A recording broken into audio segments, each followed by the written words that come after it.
श्रेष्ठ तपस्वी सम्राट आचार्य सन्मति सागर जी महाराज की चतुर्थ पट्टाधीश्चर्या चक्रवर्ती अभिक्षण ज्ञानोपयोगी राष्ट्र संत ममप्राण गुरु श्रेष्ठ आचार्य सुनील सागर जी गुरुदेव की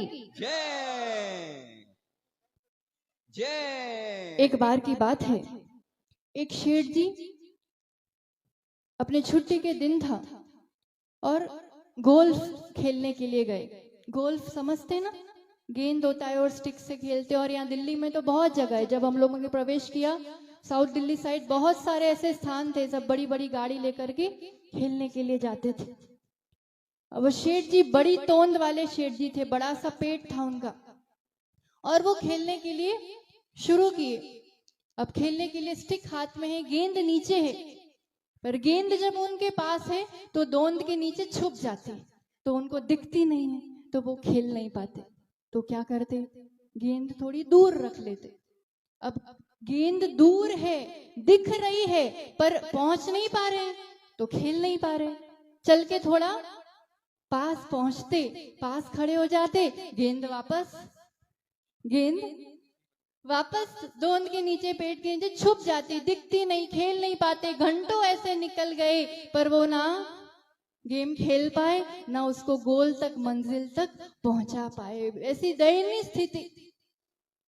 यही हालत आज के इंसान की है, जिनके लोभ का पेट, इच्छाओं का पेट बहुत बड़ा होता है, तो जो पास होता है वो दिखता ही नहीं है, उस पर दृष्टि नहीं है, उसका सुख भोगता ही नहीं है। जो दूर है, जो दूसरों के पास है, वो दिखता है, देख देख के पाना चाहता है, पर पास तो नहीं है, तो ना उसका सुख भोग पाता है। मेहनत करके, पुरुषार्थ करके जो चाहता उतना मान लो पा भी लिया, पर अब जो पा लिया उस पर वापस दृष्टि नहीं है। और ऐसे ही जीवन के खेल में आज तक हम अनंत संसार में भटकते हुए, आगे बढ़ते हुए, पर मंजिल तक नहीं पहुंच पाए। क्या चाहते हैं, किसके पीछे भागते रहते हैं? धन चाहिए, धन चाहिए। आप लोग भी पहले कहीं और रहते होंगे, फिर धन बढ़ा और पॉश कॉलोनी में जाना चाहिए, और बड़ा, अब आनंद विहार जाना चाहिए, और पहुंच गए आनंद विहार। बदलते गए स्थान, पर अभी मुकाम तो नहीं आया है, अभी और चाहत होगी। और धन कितना ही बढ़ गया, सच बताना, सुख, शांति, आनंद विहार में आकर भी आनंद कितने प्रमाण में बढ़ा क्या? एक दौड़ लगी हुई है, होड़ लगी हुई है, टॉप 10 मिलियनर्स का लिस्ट भी निकाला जाता है, और उस तक भी कहीं पहुंच जाए, पर जो वास्तविक संपदा है, जो रियल एसेट्स है, सुख, शांति, आनंद, वो कितना किसने बढ़ाया, कितना पाया, उसका लिस्ट बनाने वाला दुनिया में कोई संसारी नहीं करता है। पर आप बताना, अगर उसका मापदंड निकाला जाए, ज्ञान, ध्यान, आनंद, प्रेम, सुख, शांति, उसके सुमेरु को छूने वाले, उसका धन बढ़ाने वाले, उस संपदा को बढ़ाने वाले कौन, उसको पाने वाले कौन? बताओ। हमारे सामने आदर्श प्रस्तुत है, इस दुनिया की दौड़ में वास्तविकता में किस रूप से क्या पाने योग्य है, कैसे पाया जाता है। A pure, peaceful, complete, happy soul, powerful soul is in front, आप सबके सामने है। और ये कब होता है? जब इच्छाओं की दोंद कम होती है, और जो अपने पास है वो दिखाई देने लगता है, तो जो प्राप्त है, जो पास है, वो पर्याप्त है। और वो इच्छाओं का क्षमन होकर के ही फिर ऐसी दीक्षा होकर के ऐसा मार्ग प्रशस्त होता है, ऐसी महिमा कितने समझ पाते हैं? युवाओं, आप सभी धर्म ध्यान में, गुरु सेवा में लगे हैं, बहुत अच्छी बात है, आदर्श है। क्योंकि युवा आजकल किसके पीछे, एक नौकरी और एक छोकरी के लिए ही पूरी जिंदगी बिता देते हैं। एक डिग्री मिल जाए, बस एक डिग्री मिल जाए, उसके लिए पूरा इतनी ऊर्जा, समय सब खपा देते हैं। दिल्ली में IAS बहुत बनते हैं, ऐसा सुना है ना? लौकिक IAS तो बन जाते होंगे ज्ञानी, पर यहाँ पर ये अलौकिक IAS की डिग्री वाले, जो एक ideal admirable saint, IAS, intelligent admirable saint, ऐसा इंटेलिजेंस के ज्ञान, धन को ऐसे बढ़ाया है कि जब जहां जैसा प्रयोग करना, उस विवेक और इंटेलिजेंस के साथ एडमायरेबल है, लोकप्रिय है, जहां उपस्थित हो जाए, ऐसे सभी दौड़े दौड़े चले आते हैं। ऐसे संतता, ऐसे IAS बनना, उनके ज्ञान के शोभशम की अभीक्षण ज्ञान उपयोग ज्ञान ज्ञान ज्ञान ज्ञान ज्ञान, इसके अलावा उपयोग कहीं नहीं जाता है। खुद ऐसे ज्ञान में रत रहते हैं, शिष्यों को सबको भी स्वाध्याय में ज्ञान में लगाते हैं, चाहे कितना बड़ा विहार हो, चाहे कुछ बात हो, विहार करके आए, स्वाध्याय होना है तो होना है। आपको बहुत आश्चर्य होगा सुनकर, क्योंकि सबका अनुभव है कि ज्ञान बढ़ता भी है तो बढ़ती एज के साथ मेमोरी घटती है। क्यों घटती है? बड़े होती है तो मेमोरी तो बढ़ना ही चाहिए ना। आपका तनाव बढ़ता है तो मेमोरी घटती है। ये ऐसे विरले संत आपके सामने हैं, जितनी उम्र बढ़ी मेमोरी पावर बढ़ता जाता है, विशुद्धि बढ़ती जाती है, निर्मलता बढ़ती जाती है। आज बचपन में जो पढ़ा होगा, कभी जो पढ़ा होगा, जो होगा वन टाइम रीडिंग, और पूरा अभी भी कहीं भी कुछ भी पूछ लो, डेटा एंट्री करोगे कंप्यूटर में टाइम लगेगा, ड्रम घूमेगा, आंसर आने में शायद आधी मिनट लग सकती है। यहाँ कुछ भी पूछ लो, पूरे जिनागम से, शास्त्रों से क्या अपडेटेड है, कहीं से भी कुछ भी पूछ लो, प्रमाण सहित, तुरंत गाथा नंबर, पेज नंबर सहित उत्तर मिलता है। ऐसा विशेषता ज्ञान का, ऐसा विकास इस पंचम काल में भी हुआ करता है, ऐसी विशुद्धि बढ़ती है।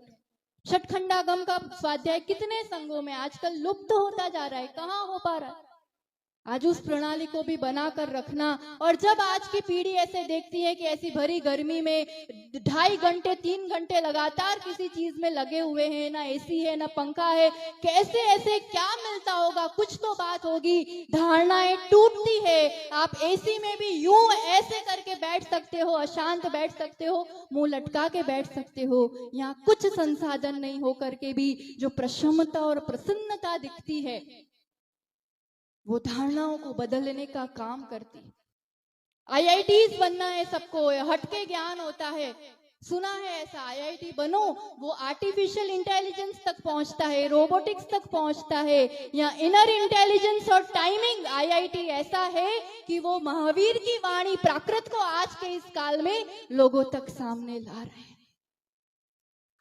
युवा बन के क्या बनेगा? पूरी जिंदगी 4, 5, 10 साल लगा के सीए बनेगा। सीए बनेगा ना, लौकिक सीए बनेगा, खूब बैलेंस शीट बनाएगा, तो भी अपने संसार का अकाउंट बढ़ाता रहेगा। ये ऐसे सीए हैं, सीए मतलब चारित्र और अध्यात्म का संयोग। ऐसे सीए हैं जो भेद विज्ञान के साथ आचरण का पालन करते हैं। तो जहाँ बैलेंस शीट बनती है ना, तो सिर्फ संवर निर्जरा ही होती रहती है। एमबीए बनोगे, क्या बनोगे युवाओं बताओ? 1 डिग्री पाओगे, यहाँ सब डिग्री एक साथ मिल जाएगी। मैनेजमेंट करना है, इंडस्ट्रीज के स्वामी तो बन जाओगे, पर इंद्रियों के स्वामी बनना बहुत दुर्लभ है, और उस व्यापार के स्वामी है ये। मैनेजमेंट कैसे करते हैं? एमबीए, मौन का पावर, ब्रह्मचर्य का पावर, और ऑरा आभा मंडल का पावर है इनके पास, जिससे पूरा मैनेजमेंट करते हैं। आज अष्टमी है, सुबह से मौन है। दिन के 24 घंटे में 17 से 18 घंटा मौन रह करके भी आप घर में 4 लोगों को बोल के नहीं संभाल पाते हो। ये दिन भर मौन रह करके इतने विशाल संघ समाज सबको मार्गदर्शन देते हैं, मौन से मैनेजमेंट करते हैं। ब्रह्मचर्य का, शील का ऐसा पावर है, जहां उपस्थित हो जाए, जहां खड़े हो जाए, जो बात कह दे, कोई भी उसको मानने को, कोई भी उसको करने को तत्पर हो जाता है। उनका ऑरा, उनकी उपस्थिति, उनका आभा मंडल इतना जबरदस्त आकर्षण है कि वो कुछ नहीं बोलते हैं, किसी को नहीं देखते हैं, किसी को फोन नहीं लगाते हैं, तो भी दौड़े सब, यहाँ फोन की नहीं, मौन की टेलीपैथी काम करती है। डॉक्टर बहुत बनते हैं यहाँ पर, बनते हैं ना। एम्स यूनिवर्सिटी है, सबसे बड़े से बड़े डॉक्टर दिल्ली में ही बनते हैं। कितना ही बड़ा डॉक्टर बन जाए, पर आप अगर कुछ भी बात लेके जाओगे तो सबसे पहले रिपोर्ट निकलवाएगा। बिना रिपोर्ट के डॉक्टर कुछ नहीं आगे कर पाएगा, कुछ नहीं बता पाएगा। और उसमें भी आपका साता का उदय होगा, आयु होगी, तो उसका भी कुछ किया हुआ काम आएगा। ये ऐसे अलौकिक डॉक्टर हैं जो मिथ्यात्म रोग को नष्ट करते हैं। आचार्य रोगन ने बहुत सारी ऐसी कृतियां लिखी हैं, ऐसे कवि भी है, उनके कितने गुणों को, is a very good singer, भक्ति ऐसी कराएंगे कि सब नेगेटिविटी दूर हो जाएगी। Is a very good writer, अपनी उम्र से ज्यादा ग्रंथ वो लिख चुके हैं। और आत्मोदय शतक में बहुत सुंदर पंक्तियां लिखी और कहते हैं, मिथ्यात्म ही रोग है सत दर्शन उपचार, ज्ञानी गुरु ही वैद्य है पथ्य विवेक विचार। सम्यक दर्शन का उपचार करते हैं, वो ऐसे स्पेशलिस्ट हैं जो भव भव के मिथ्यात्व का रोग मिटाते हैं। और वैसा तो है ही, पर अभी भी तात्कालिक कुछ ऐसी असाता हो तो ये ऐसे डॉक्टर हैं जो असाता को भी साता में परिवर्तित कर लेते हैं।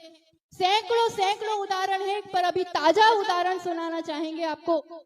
ये इतना बड़ा विशाल संघ तो दिख ही रहा है, पर साथ में 10 उपसंघ भी भारतवर्ष में प्रभावना कर रहे हैं। आचार्य भगवान के 10 उपसंघ गुरु आज्ञा से, उसमें आरिका सुविज्ञमती माता जी जो हम लोगों के साथ ही दीक्षा हुई थी और आज गुजरात में महती प्रभावना कर रहे हैं। थोड़ा श्वास अस्वस्थ हुआ, उल्टियां ज्यादा होने लगी, पेट दर्द होने लगा, तो डॉक्टर वैद्य जी को दिखाया और फिर नहीं समझ में आ रहा था तो रिपोर्ट निकलवाई और रिपोर्ट में ऐसा आया कि 11 mm का अपेंडिक्स, और उसकी वजह से उनको ये सब दिक्कत हो रही है और उसको कैसे भी करके ट्रीट करना पड़ेगा। ये बढ़ गया तो पॉइजन फैल सकता है, ये हो सकता है। अब डॉक्टर्स तो डॉक्टर्स है, स्थितिकरण करना सब थोड़ी जानते हैं, और फिर चर्या भी सब नहीं समझते हैं। तो ऐसा घबरा दिया गया कि इतने वर्षों का संयम भी रह पाएगा कि नहीं रह पाएगा। और वो सीधा कुछ भी बात होती है शिष्य गुरु को ही याद किया करते हैं। और सीधा यहाँ तक बात आई, आचार्य भगवान को कहा कि ऐसा ऐसी बात है। आचार्य जी ने सबसे पहले यही कहा कि उनको कहो कुछ घबराने की बात नहीं है, सब सही होगा। और आप तो मोबाइल से मैसेज यहाँ से वहां पहुंचा सकते होंगे, उस पुद्गल से यहाँ इस चेतना से वो ऊर्जा उस चेतना तक ऐसी ऊर्जा पहुंचाई कि फिर उन्होंने रिपोर्ट निकलवाया तो रिपोर्ट में नील, कुछ भी नहीं था। डॉक्टर्स भी आश्चर्य कर जाते हैं कि ये कौन सा चमत्कार है, कैसे होता है। गुरु भक्ति में लगे रहने का क्या फल होता है? हमारे पास टाइम नहीं है, हमें ये करना है वो करना है। जब से दिल्ली की तरफ आगमन की थोड़े थोड़े संकेत थे, तब से ही जमादार परिवार लगा हुआ था। और जब उनकी तरफ घर की तरफ आने का हुआ तो चौका भी लगा घर पर भोलानाथ नगर में। अंकुर अशोक जमादार युवा, अब 1 दिन हो गए, 2 दिन हो गए, 3 दिन हो गए, आहार सबका बाकी संतों का हो रहा था, आचार्य भगवान का नहीं हो पा रहा था। वो भी सहज, हमें अपनी भक्ति करना है, पड़गान करना है। 1 दिन तो विधि नहीं मिली तो उपास हो गया, दिन बढ़ते जा रहे 5-6 दिन भोलानाथ नगर हो गया, आहार नहीं हुआ। फिर विश्वास नगर, मुझे मेरी भक्ति करनी है। और क्या फल होता है उन दिनों में? थोड़ा एक्सर्शन भी, क्योंकि रोज सुबह से आना रात तक रहना एक्सर्शन था, पर गुरु संगति में थे। कुछ असाता का उदय आया घर पर, रात को थोड़ा अनईजी फील हुआ, अटैक आया। पता नहीं चला कि ये अटैक है, पर हाँ कुछ हुआ, अच्छा नहीं लगा। सबने कहा चलो डॉक्टर को दिखा दे, सुबह से चलो डॉक्टर के पास चले। नहीं, मुझे गुरुदेव को आहार देना है, आहार दान की ललक देखो, मुझे आहार देना है, मैं कभी कहीं नहीं जाऊंगा। और बात वही, सुबह से वही गुरुदेव के पास पड़गान उस दिन हो गया। आचार्य भगवान का आहार भी हुआ, आहार भी दिया, और फिर अपनी मस्ती में दूसरे दिन विहार भी हो गया। तो विहार पैदल चल के जयकारा हो रहा, तो ऐसा जोर से जयकारा, और अंदर सब डिस्टर्ब होता जा रहा है, पर उनको उसकी कुछ भी खबर नहीं है। उस दिन दूसरे दिन दोपहर को फिर उनको अच्छा नहीं लगा, तो चलो बताते हैं डॉक्टर को। और डॉक्टर को जाके बताया, ही वॉज एस्टोनिश्ड कि ये इंसान चलता जिंदा ऐसे चल के कैसे आया। रिपोर्ट्स निकाली, मोर देन 30% हार्ट ड्राई था, पूरा ड्राई हो चुका था। कोई उसमें ऐसा इंसान चलता फिरता नहीं हो सकता। गुरु संगति, गुरु के ऑरा में रहने का पावर। और फिर भी अब ऑपरेट करना है, उनको नस नहीं मिल रही है, कुछ ना कुछ दिक्कत आ रही है। यहाँ तक बात आई, आचार्य जी ने इतना ही कहा एक बार और करो, और वहां डॉक्टर्स को नब्ज भी मिल गई, पूरा इलाज हो गया और आज एकदम स्वस्थ है। ऐसे डॉक्टर देखेंगे ये अलौकिक डॉक्टर, ऐसे नेता बनना, ये मोक्ष मार्ग के ऐसे नेता है जो बातों के नेता नहीं है, सिर्फ उपदेशक नहीं है, साक्षात उदाहरण है, जो जीवन से बोलते हैं। ये एक पार्टी का पक्ष नहीं रखते हैं, यहाँ कोई पंथवाद नहीं है, सिर्फ वीतराग पथ परोसा जाता है। तो आप सबसे यही कहना चाहेंगे कि आप तो आओ, और सबसे पहले यहाँ जितने भी बैठे हैं ना, अपनी पीठ थपथपाओ। बस 1 मिनट में बात को विराम देंगे। पीठ थपथपाओ जोर से, ऐसे करो, बाजू वाले की भी। क्यों कराया ऐसा, बोलो। यू डोंट फील ग्रेट और गौरवान्वित फील नहीं हो रहा है कि मैं इस संगति में यहाँ बैठा हूँ, और यहाँ आपके लिए तो इसलिए कि पूरी दिल्ली में महावीर जयंती के पहले से भ्रमण चल रहा है, पर सबसे ज्यादा समय किसको मिला? एक सहज भावना रख करके इतना लंबा समय आपको मिला है। इसकी कद्र करो, इसकी महिमा समझो, खुद आओ, दूसरों को लाओ, और सबसे बड़ी बात, आज की पीढ़ी को लाओ। उनको बताओ कि ये सब डिग्रियां हैं इनके पास, तुम जो चाहते हो सब है इनके पास। एक बार दर्शन करो। सब कुछ पढ़ते हुए करते हुए भी जब गुरु जीवन में होंगे, धर्म जीवन में होगा, तो फिर उसका एक अलग ही स्वाद और निखार होगा। इसलिए उस पीढ़ी को लाने का पुरुषार्थ करो। सभी व्यस्त लोगों को लाओ और इनको भी यहाँ से ले जाओ। कहाँ ले जाओगे? कहाँ ले जाओगे? और तो कहीं नहीं आएंगे। पड़गाहन करके अपने कोठी तक, अपने घर तक ले जाओ। ये वो चरण है जो लाखों रुपए दे करके चरण नहीं आते हैं वहां।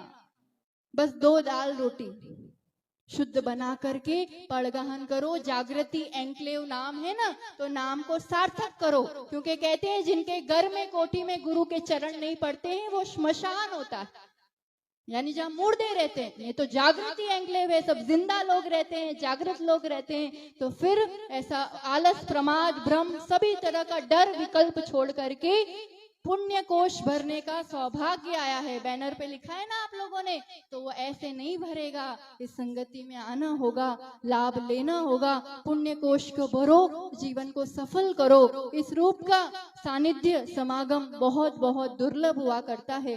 जैसे दुर्लभ सानिध्य में उस संगति से अपना कल्याण करे, पुण्य कोष भरे, खुद आए और आने वाले दिनों में सभी को लाएं और लाभ ले।